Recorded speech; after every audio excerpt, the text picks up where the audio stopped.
All right, what's going on, class? This is your professor, Dr. J.S.K. Austin, and welcome to week number 8. That is right, week number 8 of your 9407 course, which is Intellectual Freedom and its Discontents. So I've got a few things I want to say, and then I am going to leave it up to you all to get through the course material, hit those discussion boards, and just continue to make the class what it is, which I feel is great, and great because of you all. However, you might disagree, and if you do, that is okay. But the first thing that I want to do is I do want to offer 2 course updates. These are also in the announcements. First of all, first of all, the first course update is that there is no synced session this week. I apologize for being a week ahead of myself. The synced session is on October the 22nd. So that's going to be next week. We are going to do the happy hour format. We're just going to talk, have a good time, network, bring your beers, bring your wine, bring your whiskey, bring your rum, bring your trail mix, your chips, or your pizza or what have you. We're just going to hang out, okay? There's no reason for this to be too serious an ordeal. Life is already serious enough as it is. I have lost quite a bit of hair this year, and I think there's a reason for that. The second thing that I want to say is the article that some of you were having trouble accessing. Chris did supply that article in the discussion area, the kind of free-for-all discussion area. I have also, that article is actually available for, it's open access on academia.edu, and therefore, because it's open access on academia.edu, I do not feel any fear of copyright repercussions as far as just putting the PDF in the course. So the PDF is in an announcement that you can access from the announcement that I sent early this morning. I am recording this Wednesday morning. Okay, so those are the main things that I wanted to say, and there's not too much else I want to say. I am going to just say of the week's readings, I actually do strongly encourage that you read Jamie LaRue's Uncle Bobby's Wedding piece.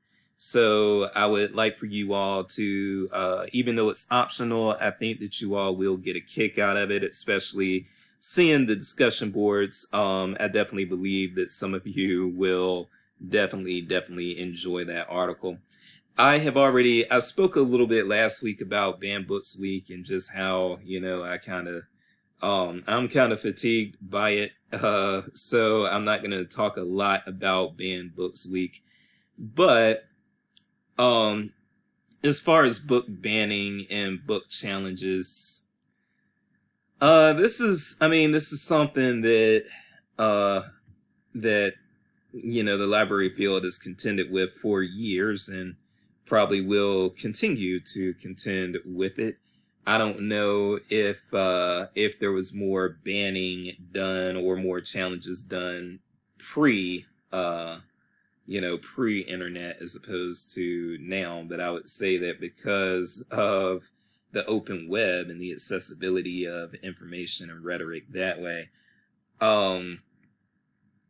I don't know, it kind of weirds me out that there are still people out there who do book challenges at this point, just because it's kind of like, I don't know, there's so much information out there on the web and so much rhetoric and just stuff out there on the web, and I just don't know. I don't know, it's like if you challenge a book that's on the shelves, it's kind of like, why? But I can also see how when it comes to curriculum, school curriculum, K-12 school curriculum particularly, I can see why there may be challenges that go on through that, and those challenges can potentially affect libraries. So you do still have a little bit of that going on, and in fact, I ran across an article about that not too long ago. Let me see if I can find that article real quick. Well, this isn't exactly what I was looking for, but it's still something that's rather disturbing and perhaps noteworthy. Kentucky principal who banned books for homosexual content charged with child porn. This article came out in 2019. So it's not that long ago, about a little less than a year ago now. But this just goes to show that, yeah, there are still challenges to books and curriculum in K-12. And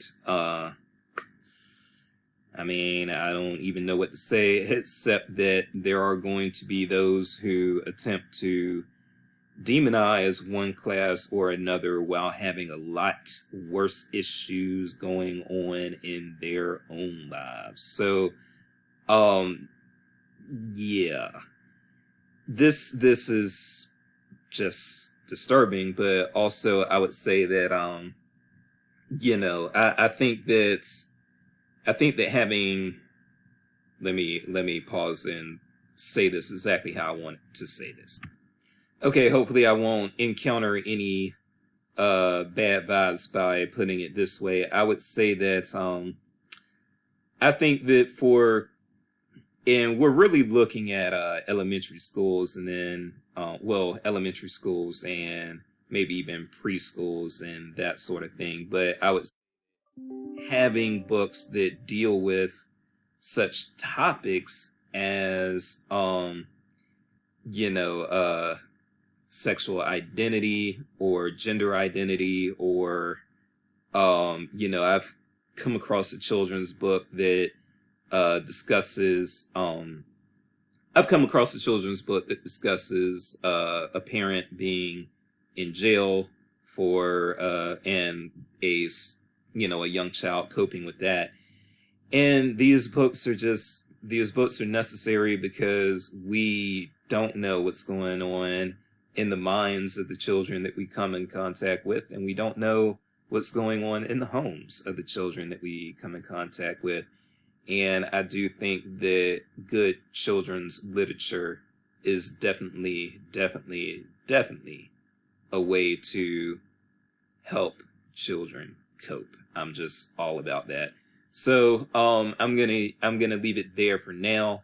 Again, check out Jamie LaRue. Is a very interesting person who is very well known in the library field.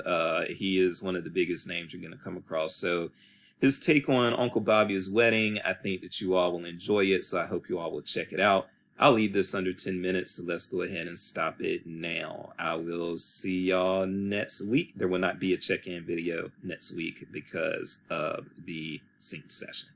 All right. Be on the lookout for that link. I'm Dr. Jace. Peace and grace.